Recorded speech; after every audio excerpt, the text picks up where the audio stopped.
Ang Indo Concept, mga naka-projector sila or mga eyeline na RGB. Yung sayo, pang Shopee lang. Huwag kang pilingero, bobo. Mag-prank ka na lang, mas okay pa. Huwag mo nang abutin sila Reed dahil hindi ka bagay dyan. Guys, first of all, lagi kong sasabihin sa inyo na wala naman akong pilit na hinihigitan or pilit na aabutin. Meron man akong aabutin, pangarap ko lang po yun. Ano bang masama kung nagbibuild ka ng motor mo at dito ka masaya? May gusto ka na ba kaagad patunayan? Gusto mo na kaagad abutin or burahin sa mapa yung mga nauna dito? Nagkakamali ka doon, Lodi. Ginagawa ko ito, ulitin ko dahil dito ako masaya at ito po si Boss Lucio, mahilig po talaga sa motor. Alam ko naman na ang mga naka-Indo Concept ay mga naka-projector. Sila naman talaga ang mga nagpauso niyan, yung mga RGB. Even sa mga kulay ng motor, kung mapapansin nyo sa Indonesia or yung mga Indo Concept, kakaiba rin po talaga yung mga kulay na napapauso nila. Dahil po talaga, mahilig talaga sila sa colorful na motor. Way back 2018 or mga 2016, kung mapapansin nyo po yung mga build ng Indo Concept, talagang sobrang makukulay talaga. Kulang na lang tawagin mong Christmas light. Lodi, ito lang mapapayo ko sa mga lahat na nambabash. Bago sana kayo mang-bash, mag-research muna kayo at hindi lang po yung nangyayari ngayon. Kahit po yung mga nakaraan or mga nakaraang taon pa, para may idea kayo sa mga motor or sa mga concept before.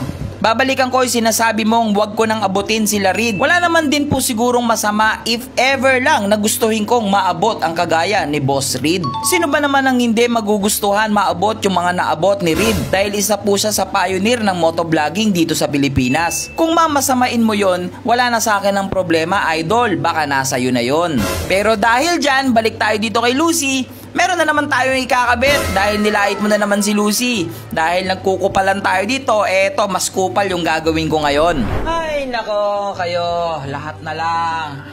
Malayo pa naman ang November.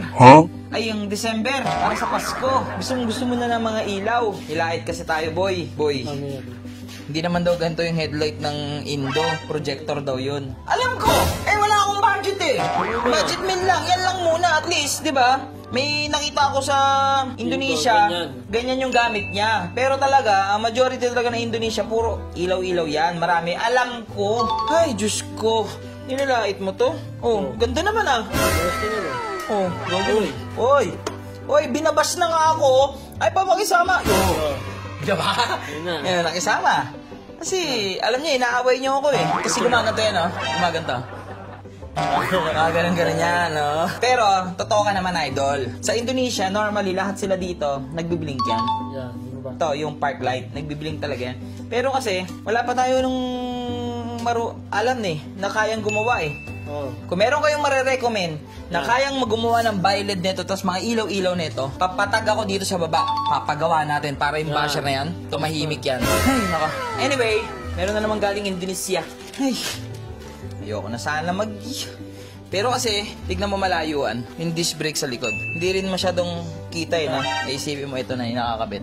Ayan, malaki. Diba? So ngayon, kakabit natin to. Tapos mga kalusyper, pwede kayong mag-comment dyan sa baba kung gusto nyo yung gawin kong silver ito. Silver yung mugs niya. Tapos by the way sobrang thank you sa lahat na nag-comment na natuwa kayo sa bagong itsura ni Lucy nung nilagyan natin ng leg shield tsaka ng araro. Sobrang thank you po sa inyo. Yung basher natin mamatay ka sa inggit. Ulitin ko, yung size ng disc na gamit natin dito is 203mm. Yung ipapalit natin ngayon mas malaki na ng onte is 220mm na. So makita nyo, ito yung stock size ng sniper, 203mm. Ito naman po is 220mm. Dagdagan lang po siya ng bahagya. Pero mas maganda na, di ba? Street jeeping. Indo Road Race. Malaki din ang advantage ng malalaki ang mga disc brake or yung rotor disc na tinatawag dahil mas malakas na po yung preno or mas lalakas na yung preno mo dito. Bang! So ngayon, dahil bago yung disc, puro GR5 na ilalagay natin na tornilyo. So yung tawag sa ganitong kulay naman burnt. With T. Burnt. It's a laya look. Yung basher natin. Baka naman manlait ka. Hindi naman sa mayabang ako, Bili ka muna nito kahit 5 piraso lang. GR5. Yan. Tsaka mo ko yabangan, Isa sa pinaka-importante dapat matibay din or magandang klase rin yung bolt na gagamitin mo sa disc mo. Dahil ito po ang sasalo lahat ng preno or ng pressure once na nag-brake ka. Kaya kailangan matibay na bolts yung gagamitin natin. Boy, ganun lang kadali. O ngayon, ikaw magkabit. Ikaw na yan. Tinan. Mabait ko pakabit yan. Hindi mahirap eh. Boy, extend this natin. Uy, bagong tunog bago. Oh.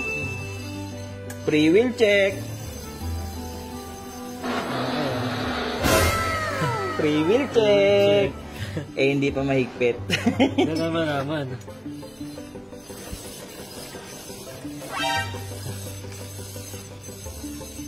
Tsaka mo na ako i-bash pag may free wheel din yung motor mo, ha? Ayaw mo ito, click sa likod. Walang ganunan. That's yung harap. Baka sabihin mo hindi mahigpit eh. O, higpitan ko pa. Tignan nyo naman kung gumagalaw pa. Uy, ganda na, boy. Big mo kung nag-big dis sa likod, no? Biging big dis, no? Pero wala pa rin yan.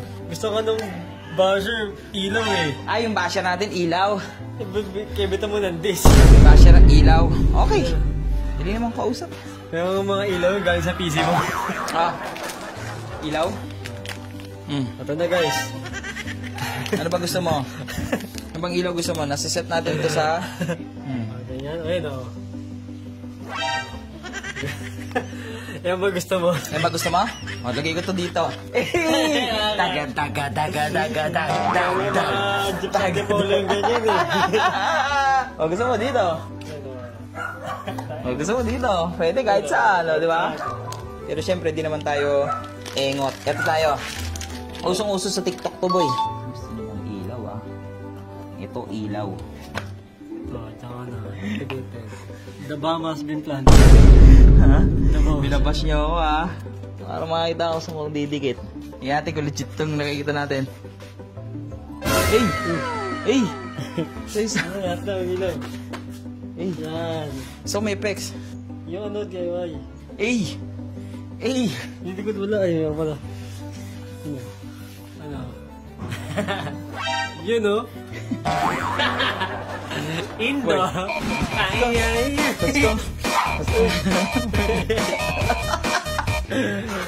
Paniso. Ano? Ngayon ka magsalita, boy. Ano? Indo? Magugusto ko ng anak ko to. Maanas. Ayun o, panis. Pag nagagawa ka. Bisa. Yan yung violet, maganda. Maganda yung violet. Yan.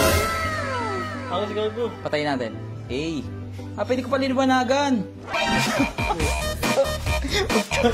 Mabisa. Ha? Mabisa. Para mas ma-appreciate ninyo yung pinaggagawa kong kalokohan.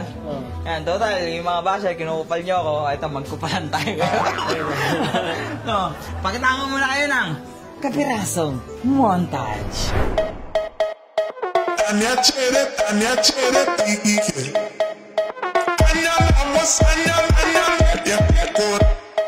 Kera, taga.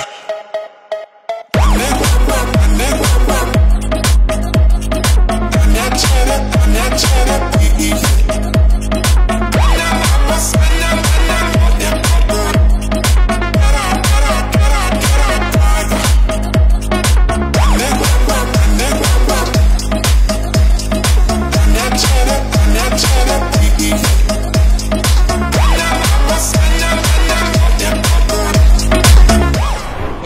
Normally, lahat naman talaga ng Indo, may ganyan sila. Hindi ko lang alam kung ano yung ginagamit nilang ilaw sa ilalim. Pero may mga ganyan sila. Pero kasi tayo, Pinoy, magawa tayo ng paraan eh. Pwede naman. Pag sinilip mo may yung ilaw, ganito, pag dumaan ka sa daan. Saka yung Ayoko ko, di ba? Normally pag dumaan yan. Uy, ganda. Di ba ganun lang? Ganda, Gagsti. Mabisa. Maganda yan, iba-iba.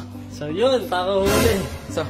So yun, di ba? At least, pag bila ako na checkpoint, Patay, uy, saan sir? Ano may ilaw? ha? Wala, sir, boss. Saan yung ilaw, sir? Wala naman, sir. Wala. Sir, saan? Ito ba? Ayan ba, sir? Boss. Yung ang galing. So ito, lalagay mo na to sa susi. Sa Kasama kitchen na rin. Pero pag, Ayos. Anyway, yan guys, maraming salamat sa mga nanood sa atin. Actually, yung ilaw natin is for fun lang, yung ilaw na ginawa natin.